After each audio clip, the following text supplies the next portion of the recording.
বন্ধুরা, কাঁচা চিড়ে আর আলু দিয়ে তো অনেক রকমভাবে বানিয়ে খেয়েছেন। আজকের রেসিপিটা একেবারেই আলাদা, যেটা দেখার পর আপনারা না বানিয়ে থাকতেই পারবেন না। নমস্কার বন্ধুরা, মিঠুস ওভেনে আপনাদের সবাইকে স্বাগত জানাই।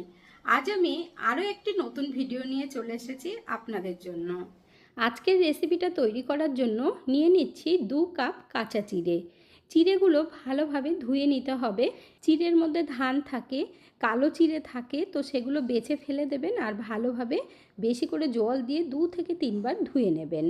চিড়েগুলো ধোয়ার পর জলটা একদম কালো হয়ে গেছে, তো 2 বার ভালো করে ধুয়ে নিয়ে জলটা ছেঁকে নিতে হবে। চিড়ে যদি মোটা হয় তাহলে 2-3 চামচ জল দিয়ে ভিজিয়ে দেবেন। তবে এই চিড়েগুলো একেবারেই পাতলার কারণে আমি আর জল দিচ্ছি না, এমনি ঢাকা দিয়ে রেখে দেবো, একদম নরম হয়ে যাবে। এরপর 2টো আলু নিয়ে নিয়েছি মিডিয়াম সাইজের। তো আলুগুলোর খোসা ভালোভাবে ছাড়িয়ে ধুয়ে নিয়েছি। তারপর ছোট গ্রেটারের সাহায্যে গ্রেট করতে হবে। তবে গ্রেট যখন করবেন না, ওপর থেকে একভাবে টানবেন, মানে ওপর নিচ করে টানবেন না, তাহলে দেখবেন আলুগুলো না লম্বা লম্বা হবে না। তো সেই কারণে আপনারা দেখতেই পাচ্ছেন আমি ওপর থেকেই টানছি আর আলুগুলো একদম লম্বা লম্বা হয়ে বেরোচ্ছে। সেটা আপনাদেরকে দেখিয়ে দিচ্ছি, দেখুন বন্ধুরা। ঠিক এইভাবেই কিন্তু কেটে নিতে হবে। এতে করে দেখতেও ভালো লাগবে আর খেতে তো ভালো লাগবেই। আলু দুটোই কাটা হয়ে গেছে। এখন খুব ভালোভাবে ধুয়ে নেব। আলুর মধ্যে প্রচুর পরিমাণে স্টার্চ থাকে, তাই ভালোভাবে ধুয়ে জলটা একদম ঝরিয়ে নিতে হবে। বন্ধুরা, আজকের এই ভিডিওটা যদি আপনাদের ভালো লেগে থাকে তাহলে আমার চ্যানেলটিকে অবশ্যই সাবস্ক্রাইব করবেন, পাশে থাকা বেল আইকনটি দাবিয়ে দেবেন, সবার সাথে শেয়ার করবেন, আর একটা লাইক করতে ভুলবেন না কিন্তু। এখানে দেখুন আলুগুলো খুব ভালোভাবে ধুয়ে নেবার পর এখন জলটা আমি ঝরিয়ে নিচ্ছি। আলুর মধ্যে একটুও যেন জল না থাকে, একদম চিপে চিপে জলটা বার করে নেবেন। কাঁচা চিড়ের সাথে কাঁচা আলু দিয়ে অনেক রকমভাবে বানিয়ে খেয়েছেন, তবে আজকের রেসিপিটা সব থেকে সেরা, আর দেখার পর না বানিয়ে থাকতেই পারবেন না। এখানে আপনারা দেখতেই পাচ্ছেন আলুগুলো কিন্তু একদম ঝরঝরে হয়ে গেছে, এর মধ্যে এক ফোঁটা জল নেই। তো এখন আমরা রেখে দেব। এদিকে একটা ফ্রাই প্যান বসিয়ে দিয়ে 1/2 চামচ মতো সর্ষের তেল দেবেন, আর তার মধ্যে গোটা জিরে দিয়ে দেবেন অল্প, আর দিতে হবে 1/2 কাপ ক্যাপসিকাম। তো ক্যাপসিকামটাকে একদম ছোট ছোট টুকরো করে কেটে দেবেন। এখন আমরা ক্যাপসিকামটা একটু হালকা করে ভেজে নেব। আপনারা চাইলে এর মধ্যে কিন্তু পেঁয়াজ দিতে পারেন, তাহলে ক্যাপসিকামের আগে দেবেন। এরপর 2টো কাঁচা লঙ্কা দিয়ে দিয়েছি। ঝালটা আপনাদের আন্দাজ মতো দেবেন। কাঁচা লঙ্কাটা দিয়ে আরেকটু ভেজে নিয়ে এর মধ্যে দিয়ে দেব কেটে রাখা আলু। আর আলুটা কেন বলছি যে জল যাতে না থাকে, এই রেসিপিটা তৈরি করতে সুবিধে হবে, খুব তাড়াতাড়ি হয়ে যাবে। আর আলুগুলো কিন্তু একদম গলিয়ে ফেলবেন না, তাহলে খেতে একেবারেই ভালো লাগবে না। ঝরঝরে করে তৈরি করবেন, তাহলে দেখবেন দুর্দান্ত টেস্ট হবে। এখন খুব ভালোভাবে আমরা মিশিয়ে নেব। আর দেখতেই পাচ্ছেন তেলটা কিন্তু একেবারেই কম দিয়েছি। তো কম তেল দিয়ে দুর্দান্ত স্বাদের রেসিপি আপনারা তৈরি করে নিতে পারবেন। এরপর স্বাদ মতো নুন দিয়ে দিতে হবে, আর দিয়ে দিচ্ছি ধনের গুঁড়ো অল্প করে। কাশ্মীরি লঙ্কার গুঁড়ো দিলাম কালারের জন্য। তো ধনের গুঁড়োটা 1/2 চামচের কমই দিয়েছি। ধনের গুঁড়ো আর কাশ্মীরি লঙ্কার গুঁড়োর বদলে না আপনারা ম্যাগি মশলা দিতে পারেন, তাহলে 1 প্যাকেট দিয়ে দেবেন। এরপর খুব ভালোভাবে মিশিয়ে নেব আর একটু ভাজা ভাজা করে নেব। তো গ্যাসের ফ্লেমটাকে লো আঁচে করবেন না, তাহলে আলুগুলো একদম নরম হয়ে যাবে আর খেতে ভালো লাগবে না। তাই গ্যাসের ফ্লেমটাকে মিডিয়াম টু হাইয়ে করে আমরা আলুটা ভেজে নেব। আলুর পুরটা চটপটা বানানোর জন্য দিয়ে দিচ্ছি 1/2 চামচ পরিমাণে চাট মশলা। এতে কিন্তু টেস্টটা আরও বেশি ভালো লাগবে। এই জন্যই বলেছি যে কোনো রকম মশলা দেওয়ার দরকার পড়বে না যদি আপনারা ম্যাগি মশলা ইউজ করেন। এখন খুব ভালোভাবে মিশিয়ে নিতে হবে, আর দেখতেই পাচ্ছেন আলুটা কিন্তু আগের থেকে একটু সফট হয়ে গেছে। আলুর পুর আমাদের একদম রেডি হয়ে গেছে। এখন আমরা গ্যাসের ফ্লেমটা বন্ধ করে নামিয়ে নেব। আর দেখতেই পাচ্ছেন আলুটা কিন্তু পুরো ঝরঝরে রয়েছে। তো এইভাবেই কিন্তু আলুর পুর আমাদের রেডি করতে হবে। আলুটা লম্বা করে কাটার জন্য দেখতেই পাচ্ছেন কতটা সুন্দর হয়েছে। এখন ভালোভাবে ঠান্ডা করে নিতে হবে। এদিকে চিড়েটাও কিন্তু খুব ভালোভাবে সফট হয়ে গেছে। এখন খুব ভালোভাবে মেখে নিতে হবে। যেমনভাবে আটার ডো লাগায় ঠিক ওইভাবে মেখে নেবেন। চিড়েটা মেখে একদম নরম করে নেব, এর মধ্যে যেন চিড়ের টুকরো না থাকে। আপনারা দেখতেই পাচ্ছেন আস্তে আস্তে ডোয়ের আকারে এসে যাচ্ছে। তবে এখন বাইন্ডিংয়ের জন্য এর মধ্যে আমরা অল্প ময়দা অ্যাড করব। তো দিয়ে দিচ্ছি 2 চামচ পরিমাণে। আপনারা চাইলে 2 চামচ কর্নফ্লাওয়ার দিতে পারেন। দেখুন খুব বেশি দেওয়ার দরকার নেই। এরপর দিয়ে দেবো স্বাদ মতো নুন। তারপর দিতে হবে বেশি করে একটু ধনেপাতা কুচি। চাইলে আপনারা এই সময় একটু কাঁচা লঙ্কাও দিতে পারেন, তবে আমি আর এখন লঙ্কা দেব না। এখন ভালোভাবে মেখে নিতে হবে। মাখার সময় যদি মনে হয় হাতে লেগে যাচ্ছে, তাহলে অল্প একটু তেল হাতে লাগিয়ে নেবেন।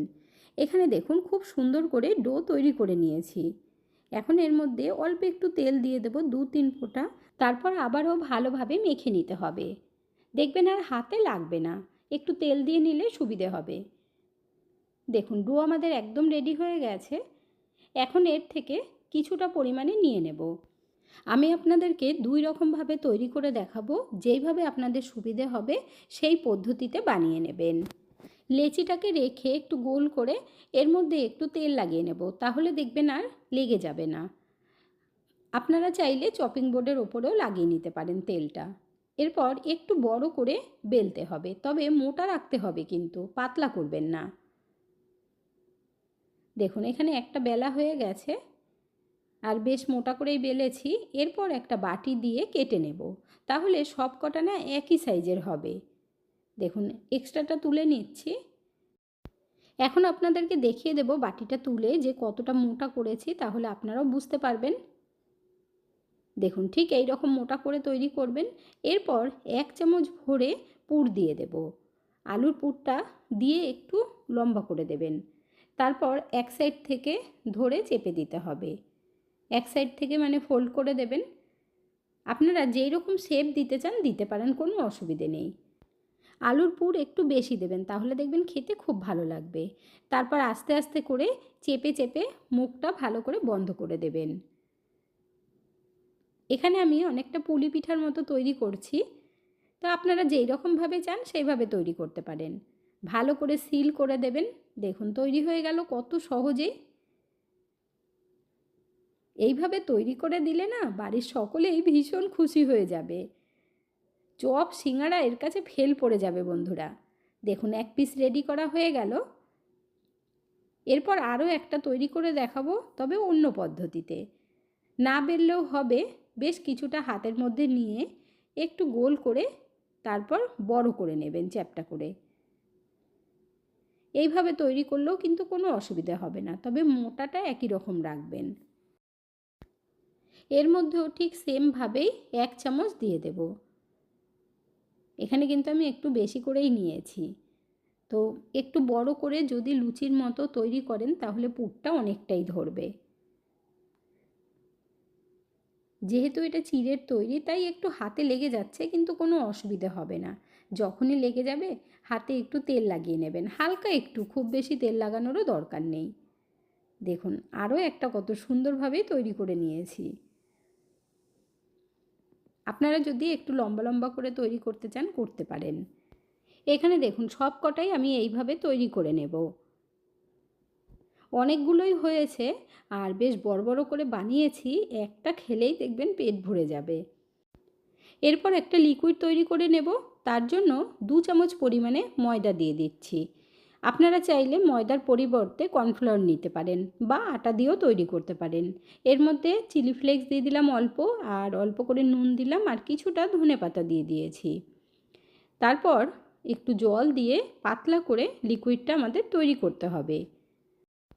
আপনারা কে কোথা থেকে ভিডিওটি দেখছেন অবশ্যই কমেন্ট করে জানাবেন, তাহলে আমিও বুঝতে পারবো আমার বন্ধুরা কোথা থেকে দেখছেন। আপনারা সকলেই এত সুন্দর সুন্দর কমেন্ট করেন, আপনাদের কমেন্টগুলো পড়তে আমার ভীষণ ভালো লাগে। এইভাবে পাশে থেকে সাপোর্ট করার জন্য অসংখ্য ধন্যবাদ। এর মধ্যে আর অল্প একটু জল দিয়ে দেব। যতটা জল নিয়েছিলাম কিছুটা জল বেঁচে গেছে, তো পাতলা করেই তৈরি করবেন। এখানে দেখুন লিকুইড আমাদের তৈরি করা হয়ে গেছে। এখন এক পিস নিয়ে এর মধ্যে ডিপ করে নিতে হবে ভালোভাবে। এই নাস্তাটার মধ্যে হালকা একটা কোটিং পড়বে, এতে করে খেতে না দারুণ লাগবে। তো দেখুন ভালোভাবে ডিপ করে নিয়ে এরপর ভেজে নিতে হবে। যখন তেলের মধ্যে দেবেন তেলটাকে খুব ভালোভাবে গরম করে নেবেন। এরপর একটা একটা করে দিয়ে দিচ্ছি দেখুন। যে কটা একবারে ধরবে না ততগুলোই দিয়ে দেবেন। আর ওপর থেকে একটু তেল দিয়ে দেবেন, তাহলে ওপর থেকেও ভালোভাবে ভাজা হবে। দেখুন, আর গ্যাসের ফ্লেমটাকে আমি মিডিয়াম আঁচে করে রেখেছি। আস্তে আস্তে ভাজলে এটা খুব সুন্দর ক্রিস্পি হবে। আরও একটা দিয়ে দিলাম, তো 4টে দিয়ে দিয়েছি, একবারে ভাজা হয়ে যাবে। দেখুন, এক পিঠ উল্টে দিয়েছি, আর কত সুন্দর হয়েছে কালারটা। বেশ একটু লাল লাল করে ভেজে নেবেন। আপনারা চাইলে ডিপ ফ্রাই করতে পারেন, আবার যদি কম তেলে ভাজতে চান সেটাও কিন্তু পারেন। তাহলে 1 চামচ তেল দিয়ে ভালোভাবে সেঁকে নেবেন। এখন আমরা বেশ লাল লাল করে ভেজে নেব। আর খেতে এত বেশি মজাদার হয় বন্ধুরা, তৈরি না করলে বুঝতেই পারবেন না। যেমন দেখতে সুন্দর হয়েছে, খেতে ততটাই সুস্বাদু হয়। রোজ রোজ বাইরের খাবার না খেয়ে ঘরে তৈরি করুন, তাও আবার ঘরে থাকা সামান্য কিছু উপকরণ দিয়ে। দেখুন, ভাজা হয়ে গেছে, তেল থেকে তুলে নিচ্ছি। এরপর গরম গরম সার্ভ করে নেব। বাকিগুলো আমি পরে ভেজে নেব। আর আপনারা যদি মনে করেন এয়ারটাইট কন্টেনারে ভরে রাখবেন, আর যখনই কিছু চটপটা খেতে মন চাইবে তখন বার করবেন আর ভেজে খেয়ে নেবেন।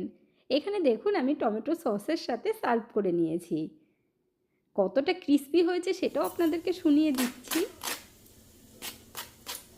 তাহলে আপনারা আওয়াজটা শুনে বুঝে গেলেন। আর এতটাই গরম বন্ধুরা, আমি হাতে ধরতেই পারছিলাম না।